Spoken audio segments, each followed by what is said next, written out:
नमस्कार दोस्तों, राधे राधे, जय श्री कृष्णा। अब मैं आपको 13 अक्टूबर जो एक ख़ास तिथि है, उस दिन एक विशेष पर्व मनाया जाता है और इस पर्व का काफ़ी विशेष महत्व है, जिसे अहोई अष्टमी के नाम से जाना जाता है, जो कार्तिक मास में कृष्ण पक्ष की अष्टमी तिथि को पड़ती है। तो आइए जानते हैं इसके शुभ मुहूर्त और इस व्रत की कथा और इसके विशेष महत्व के बारे में कि ये क्यों किया जाता है, इसका क्या महत्व है, कैसे व्रत रखना है और इससे संबंधित हर छोटी से छोटी जानकारी मैं आपको विस्तार पूर्वक बताने जा रही हूँ। तो आइए जानते हैं। तो जो लोग पहले चैनल पर नए हैं तो चैनल को लाइक और सब्सक्राइब ज़रूर कर लीजिएगा। 13 अक्टूबर 2025 को देर रात्रि लगभग 12:24 पर यह तिथि प्रारंभ होगी और इसका समापन 14 अक्टूबर 2025 की सुबह 11:09 पर है। ऐसे में अहोई अष्टमी का व्रत 13 अक्टूबर को रखा जाएगा। आमतौर पर लोगों के मन में यह सवाल होता है कि क्या अहोई अष्टमी व्रत केवल पुत्र प्राप्ति के लिए ही रखा जाता है, लेकिन ज्योतिषाचार्यों के अनुसार यह व्रत संतान के लिए रखा जाता है। चाहे वो पुत्र हो या पुत्री हो, दोनों के लिए, दोनों की सलामती के लिए यह व्रत रखा जाता है। अहोई अष्टमी के दिन अनाज, फल, दूध का सेवन बिल्कुल नहीं करना चाहिए। इस दिन लोग निर्जला व्रत रखते हैं। व्रत के दौरान कोई भी चीज़ नहीं खाई जाती। व्रत के दौरान नॉनवेज, लहसुन, प्याज, शराब का सेवन पूरी तरह से वर्जित है। व्रत खोलने के बाद ही अधिक मसालेदार या भारी भोजन नहीं करना चाहिए। शुरुआत हल्की चीज़ों से ही करें। व्रत के दौरान क्या खाना चाहिए और क्या ना खाए, तो व्रत के दौरान क्या पहले नहीं खाना चाहिए इसके बारे में जानते। जैसे अनाज नहीं खाना और व्रत के दौरान किसी भी फल का सेवन नहीं करना है, चूँकि निर्जला व्रत होता है।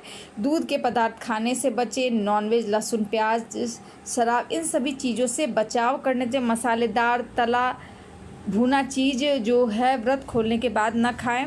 भारी भोजन बिल्कुल ना करें, क्योंकि इससे आपको ही नुकसान हो सकता है। व्रत खोलने का एक विशेष तरीका अहोई अष्टमी के दिन तारा देखकर अर्घ देने के बाद ही भोजन किया जाता है। जैसे आप निर्जला व्रत अगर नहीं रह सकती हैं तो फलाहार भी किया जा सकता है, क्योंकि पूजा संपन्न होने के बाद ही ये सभी चीज़ें हो सकती है। तो आइए जानते हैं अहोई अष्टमी की विशेष कथा के बारे में। एक साहूकार की छोटी बहू से इस जुड़ी हुई है, जिन्होंने अपनी ननद के बदले अपनी कोख बंधवा ली थी, जिसके बाद उनकी संतान मर जाती है। उसने स्याहू माता की सेवा करके व्रत रखकर अंततः अपने 7 पुत्रों को वापस पा लिया। इस व्रत का महत्व संतान की लंबी आयु और सुख समृद्धि की कामना है।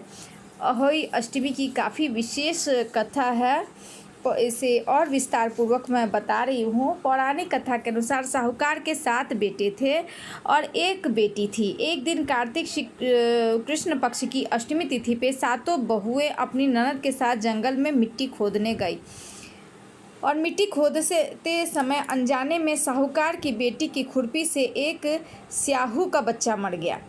स्याहू ने क्रोधित होकर श्राप दिया और ननद की कोख बांध दी, यानी कि उसे कोई बच्चा नहीं हो सकता था। अपनी ननद को बचाने के लिए छोटी बहू ने स्याहू के श्राप को अपने ऊपर ले लिया। इसके बाद उसके 7 बच्चे एक एक करके 7 दिन बाद मर गए।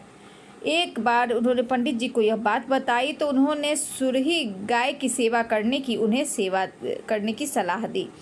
सुरही गाय के माध्यम से स्याहू माता तक उनकी सेवा पहुंची। छोटी बहू ने उनकी जुएं निकाल दी, तब स्याहू माता इससे प्रसन्न हुई और 7 पुत्र और 7 बहू होने का आशीर्वाद दिया।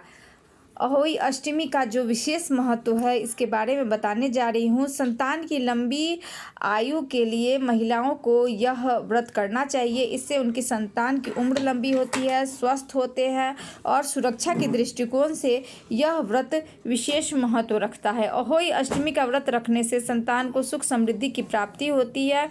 इस व्रत को करने से संतान से संबंधित सभी कष्ट दूर होते हैं।